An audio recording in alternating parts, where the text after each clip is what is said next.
Hello, I'm Cathy Bollinger, Managing Director of York County Community Foundation's Embracing Aging Initiative, where we work to improve how people experience aging in York County, Pennsylvania.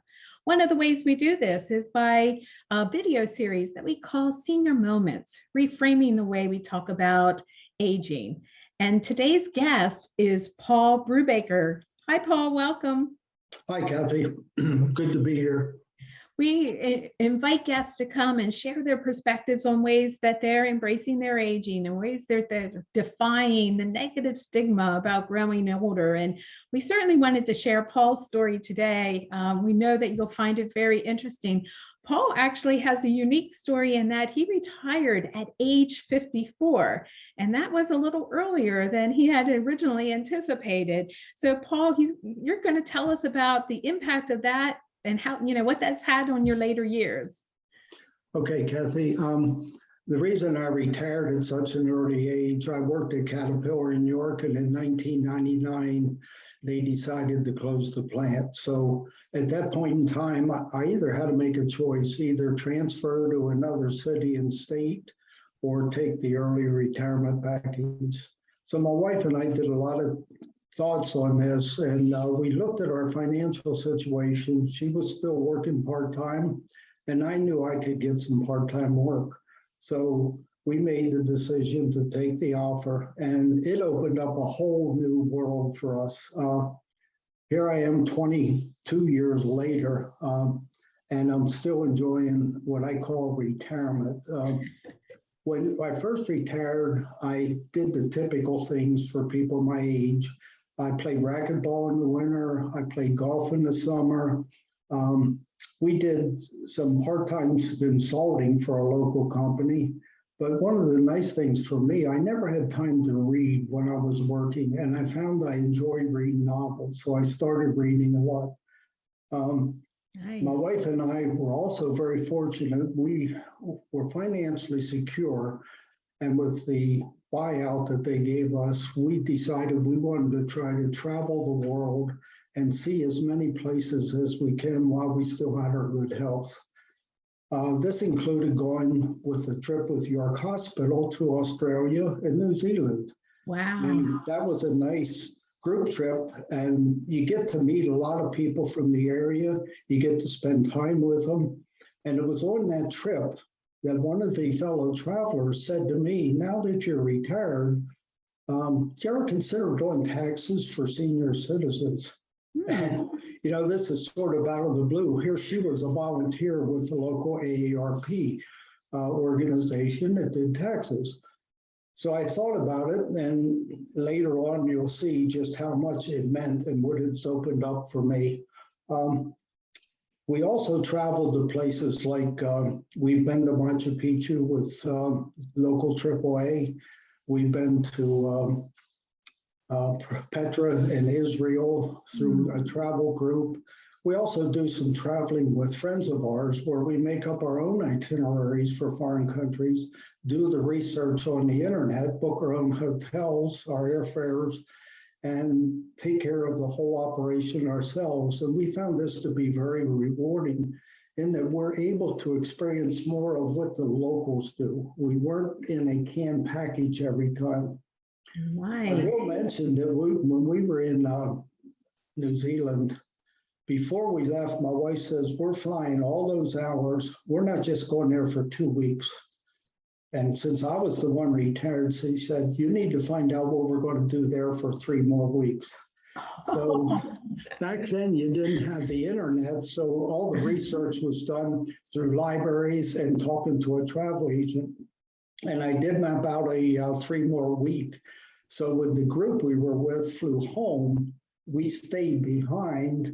And then we were on our own, renting our own cars, staying in bed and breakfast. And that was our first experience doing something like that. And it was very rewarding because we felt we got a lot more out of seeing the country that way. I will say that travel, we've been on all 7 continents. Fortunately, we had good health, so we were good and able to do that. During my entire life, I've always enjoyed volunteering. I feel that volunteering is a way to use your time and talents and to share them with other organizations in the area to help them achieve their goal. I was involved in scouting, coaching Little League Baseball for Boys Club. I was a volunteer EMT with West York Ambulance for 10 years, back when it was an all-volunteer program. Always helped with the fundraisers for the local fire company. And through my wife, who's involved in early childhood education, she got me involved in a group called the York Area Association for the Education of Young Children. It's a national group, and they needed a treasurer. And she says, "You like math? Won't you be our treasurer?" So yes, I said I would, and I did that for I think 5 years, volunteering with her. And it was nice because I was able to help her in what she was doing, because she was an educator for Penn State in early childhood education. She also was very active with the Dover Area Library, which she was involved, she's one of the co-chairs on fundraising. Okay. So I now became a volunteer for fundraising. Primarily, the biggest fundraiser is always their book sale, used book sale. And that was fun, again, just working with people. I will say that everything was going good. And then in 2000 and 2001, I was diagnosed with 2 different types of cancers. Mm-hmm. And whenever I reached that diagnosis, the second one sort of threw me back, and it's like, I need to reevaluate what am I doing. I was doing this part-time consulting job, and it was stressful. And my wife said, "You're always stressed out when you're working," even though I was picking my hours. So I decided to give that up. And it was right before I had the surgery for my cancer, that's when we were in New Zealand. And that's when I was approached about being a volunteer. So I said, okay, while I was recuperating from the surgery, I ended up taking the training for AARP. And the first 2 years, I volunteered at 2 of the senior centers and did did federal, state, local returns for senior citizens. We also, because of being partnered with the York Area Agency on Aging, they got us involved so that we were able to help people fill out their applications for property tax and rent rebates. We also would help them fill out their PACE and PACE-net applications. So it was so rewarding that the 2 days a week that I volunteered, when I came home, I always told my wife, I said, "I feel like I really did something today." Oh, wow. And you could tell it by the appreciation of the people you're helping. Now, when we started, we did everything on paper. So we used handheld calculators, and training was always on these forms. And you always liked it when one of your taxpayers gave you all their paperwork, you filled out the papers, and you're going over their return, and lo and behold, they'd say, "Oh, I have this also." Well, back in paper, that meant you had to start all over. Oh, wow. You had a clean sheet, and you had to add in the additional to do their returns. The program, for me, it was a good way for me to keep my mind active. And I felt like I was providing a service to fellow residents, people that we knew in the community. My wife we'd be out somewhere and somebody would say hello to me, and she said, "Who is that?" And I said, "Well, it's probably somebody I helped at a tax." I can't tell you their name, but I recognize their face. It's that kind of thing. So for 21 years, I've been associated with this organization. And like I said, we started off doing it on paper. And then about 2 years in, the district coordinator asked me if I would like to be an instructor in the program. And I felt with what I had learned on my own and with my education background, it was a natural fit for me. So 19 years ago, I became an instructor and still am one of the instructors for our local district. Also, it gave me the chance to interact with the new volunteers and the returning volunteers. And to be able to share the knowledge that I have and the time I have with them and seeing how they became experts at preparing taxes, it really made it much more beneficial to me. So if I didn't have enough going, the United Way was sponsoring a VITA program, which is volunteer income tax assistance for low-income people. And they needed people on the committee. So I thought, okay, I have some background. Next thing you know, I'm chairman of the committee and helping with the local VITA program also. And as if that wasn't enough, I saw an ad in the morning paper that the IRS was looking for volunteers to be on a national committee to help them evaluate changes they wanted to make for forms to see if they were simplifying them or not. And I applied, I got interviewed. Next thing you know, I served a 3-year term on this national committee. And we had about 100 people from all over the country, just like me, just volunteers. And we would do the tasks that the IRS gave us, and then we would solicit input from taxpayers. I got to go to the local IRS office here in New York and got to know the employees there, and we did surveys of the customers coming in. So again, another new experience, and it kept challenging me. But I think the biggest challenges started when tax law became more complex, and all of our volunteers were doing taxes on paper, and tax software started to become available. People started using things like TurboTax for their own taxes, and the IRS and AARP saw the need for us to be using software and also to electronically file returns to reduce errors and everything. So as this occurred, we needed computers, we needed laptops. Next thing I know, I'm technical coordinator for the district, responsible for the laptops we have and keeping the software updated on the laptop. So it seems like each year, as I became very comfortable with what I was doing, there became new challenges. And this is good because this makes your brain cells work, you know? Yeah. Oh my goodness. The biggest thing was, where do we get laptops? We went to local companies. I'll use like Dentsply, Penn State, York.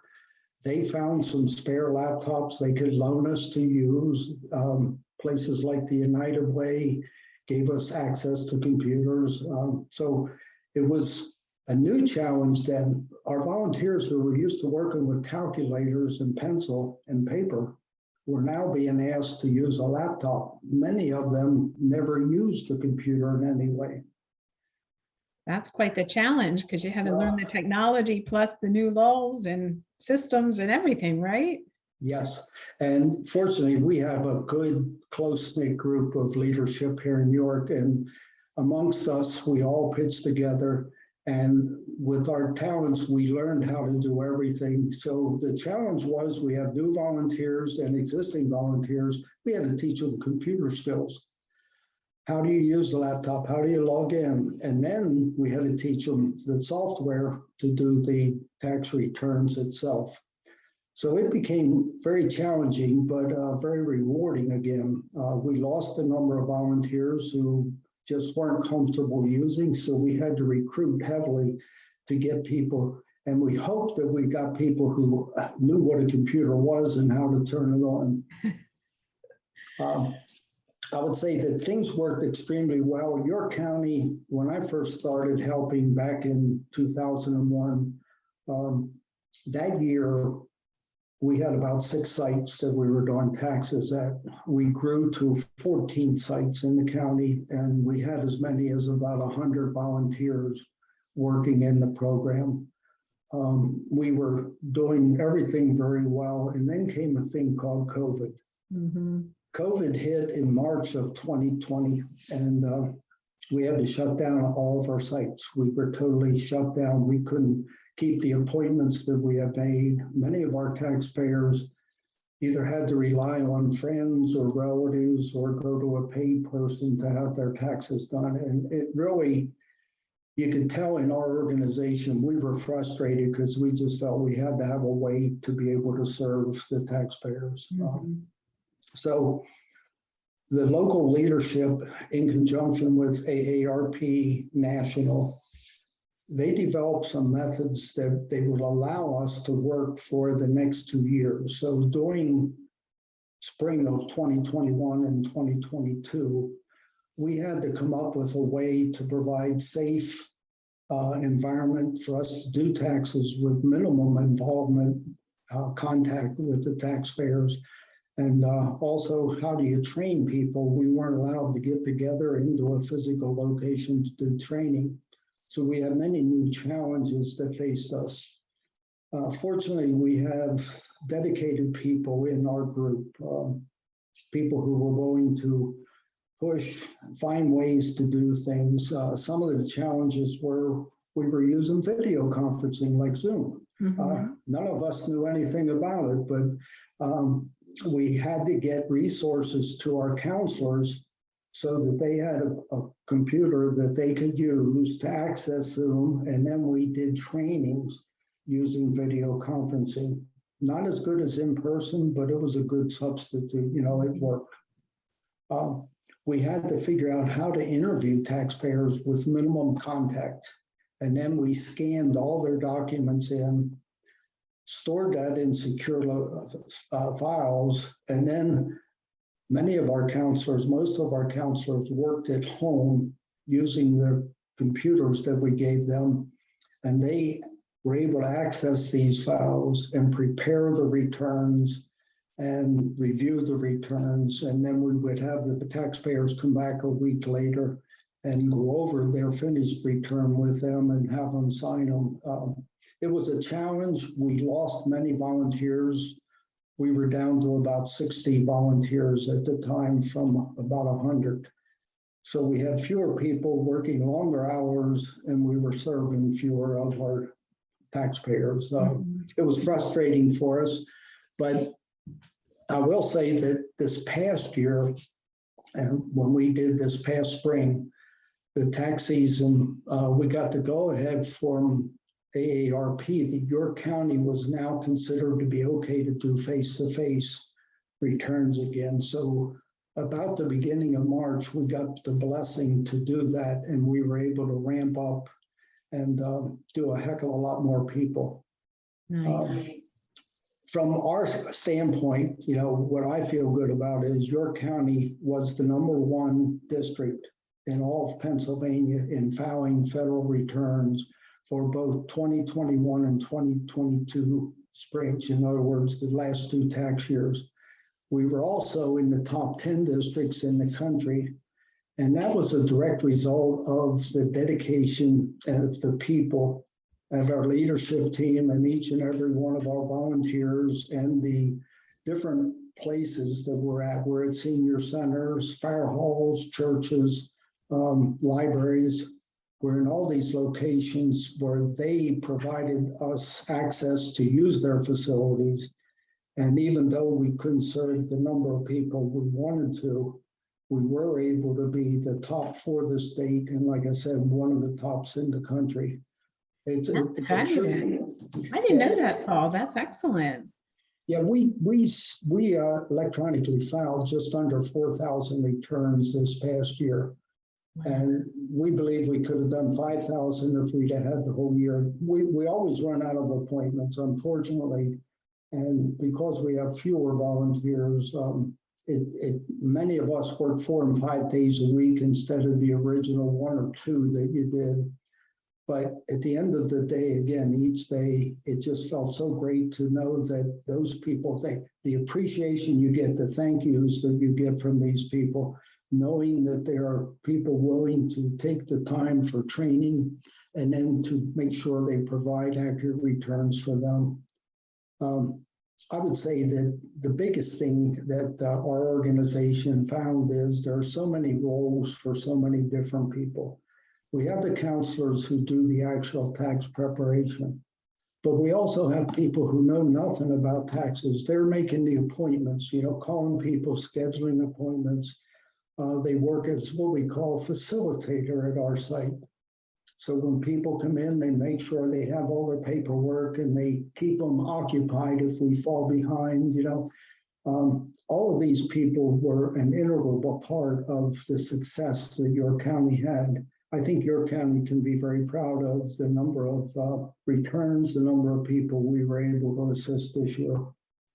Wow. Well, Paul, a lot of that too is due to volunteers like yourself who have dedicated so much time and wisdom and put so much joy and passion into this. So thank you. That is just so important. And we're at a point where we need to be wrapping up here, but I wanted to just ask you, first of all, you've shared so much, and I so appreciate you sharing your story. What is there, like when I think back at age 54, you probably never imagined that maybe your next 20 some years would look this way compared to when you were originally thinking about retiring, maybe at the more traditional age? Or what else would you like to, in our final moments here, share with our viewers to, complete your story for them?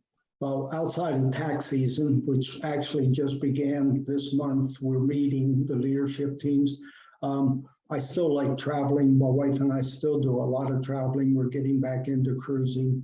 I'm reading more and more. I find that I really enjoy that. I still get to the gym. Unfortunately, this year I didn't play any golf because I'm in the process of recuperating from a replacement shoulder operations, but I hope to get back out on the golf course next year. I also do things like Sudokus and word brain puzzles, which I think help keep me active and thinking, constantly thinking. So I look forward to many more years if my health holds out. I look forward to be able to be a volunteer with many other organizations, not just doing taxes, and enjoying retirement the way we've been able to. I feel very fortunate. I didn't really want to retire at age 54, but looking back, it was the best thing that could have ever happened for us. Oh, well, thank you so much for sharing. And I also wanted to mention, you had said early on about like the travel and how you wanted to learn more about the places on your own so you could explore more of like what the locals do. I mean, what a cool way to take on travel too. So that's a neat perspective to have. Yeah, and we're fortunate. We have two other couples that we've done some of those with, and we shared in the planning and doing everything. I will say there's a thing called Translate app for your phone. Okay. When we were in France and didn't know many words in French, we were able to use the app to communicate with people who didn't speak English very well. So you just have to take a chance and go and do things. That's a good tip. And one other thing you didn't mention, I hear cooking came. Oh, wow. Well, my wife said for the first 34 years, she did the cooking. So when I retired, I took on the job of grocery shopping and cooking, and I haven't given it up since. Nice. I'm in the process of making supper for this evening, and it's different. It's different from work. It's something that I get a lot of pleasure out of. Oh, well, that's wonderful, Paul. Thank you so much for sharing your story. Thank you so much for continuing to give of your insights. And I love how you're continuing to learn along the way as you're volunteering. That's such a key point to quality of aging. And one thing I'd say to anybody who's a retiree, if you're looking for things to do, there are so many opportunities out there. And if you don't think you have the skills for them, go to the organizations. They have programs that can help you learn the skills that you need. There's so many openings, so many positions that need filled, and I find it very rewarding. I look forward to getting up each morning during tax season, and by the end of the week, I look forward to not getting up on the weekend. Oh, well, thank you so much, Paul. And thank you to all of you who watched today. And to learn more about Embracing the Aging's work, visit us at embracingaging.org.